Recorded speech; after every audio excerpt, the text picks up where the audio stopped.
Actually, we're getting ready to close our galleries for the summer to make some capital improvements to the building. And we are working on being open to the public once again in October. At the present, I can't say what we've got. We're sort of negotiating for an exhibition, and it will be another photography show, we think. I'm accused of doing a lot of photography shows because I'm a photographer, but that's not exactly true. In the 3 years that I've been here as director, we've had a wide variety of things. But we have kind of an interesting opportunity, we think, for another exhibition in October, so it may be another photography show. What would be the theme of the show?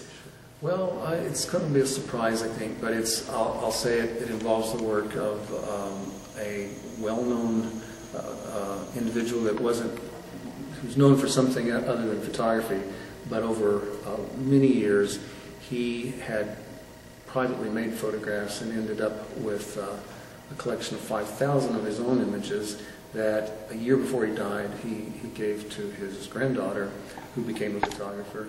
And she produced a book and then went on to produce her own work. And we're thinking about doing a combined exhibition, but we want it to be a little bit of a surprise right now. Well, the Untitled is also taking off in sort of a slightly different direction. Yes. One of the things that we did a year ago, we presented an international biennial exhibition involving 13 artists from 7 different countries that are part of the World Creativity Organization that Oklahoma is a part of. And we started the biennial and actually hoping that this organization would continue, and it is going to. There will be the second biennial will be in Rio de Janeiro. When will that be? Actually, we think at this point that the opening of that will be in late August. Which would be 2 years from the time we did our biennial exhibition. I said last year, it was a little over a year ago. So it won't be in 2014? No, it'll be in 2013. And so the exhibition that we did was dealing with new media work. Our biennial exhibition that we premiered was new processes, new materials that artists are using around the world. That was the theme, and we had a great response because a lot of this material was interactive, utilizing new methods of art production, not just computer generated or video or animation, that sort of thing. Is really well beyond that. Right. A lot of what we call. That's what you were first with the Observer. Yes, that's right. And so we've kept in contact with many of those artists, and because we had a schedule past, that had been made up 2 years in advance, past the biennial, we really couldn't go too far into new media until we had accommodated that schedule. But now that's ended, and so in the coming year, really it's going to be into 2013, we will start launching a series of exhibitions that deal more with new media. And in fact, one of the first we're working on is new media art from Belgium, because we had some great responses to some artists' work from Belgium who were in the biennial, and now the whole country of Belgium this year in 2012 is devoting all their museums, all these exhibitions to new media art. But what is new media art? New media art really most of us have been major in art. Well, it's basically defines artists who are dealing with new methods and new productions of new ways of producing art, new materials, for example. It doesn't. You can use a computer, and they're doing something now in a lot of work where it's called image mapping, where images are projected on 3-dimensional surfaces, and you may have multiple images happening, and the audience may walk through a certain area of the installation and trigger cameras that go and start making projections. And so a lot of this is becoming, we're calling it immersive art, because the audience walks through the exhibit, and as they do, they trigger things that set off cameras and... So the viewer sort of becomes part of the It art? becomes a part of it. A lot, in some cases, physically so, because there may be a screen and there may be a camera embedded in the ceiling that is picking up the audience walking through, and at some point picks up a certain person, and the projection of that person becomes an abstraction that's getting presented or projected onto a wall, that they're walking through the gallery, and maybe it becomes their image on the wall and they become a part of the piece of art, or maybe simply they're triggering something that starts a new projection that's not, that's related to an installation. And so there's that. There are artists using new processes, for example, of new materials to create sculpture, where they create these sculptures instead of sort of chisel. Yeah, or drawing them out or painting them out the way they are, starting from a photograph or an image. They are now doing it all computer generated with in three-dimensional.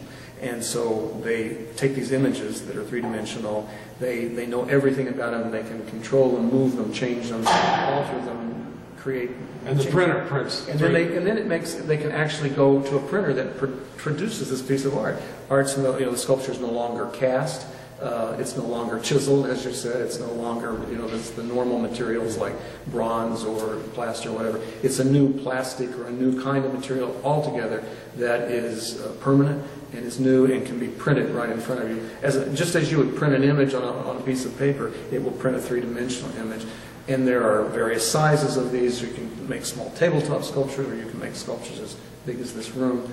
And that's happening a lot in Europe, actually, right now. A lot of that's being done. So this is the direction the Untitled will be going? I think we are going more in that direction. We have plans to create a new media lab here on site. And the new media lab, the concept for that is that we will have computer stations, workstations, where artists can come and sit, and they can communicate with an artist, say, in Belgium.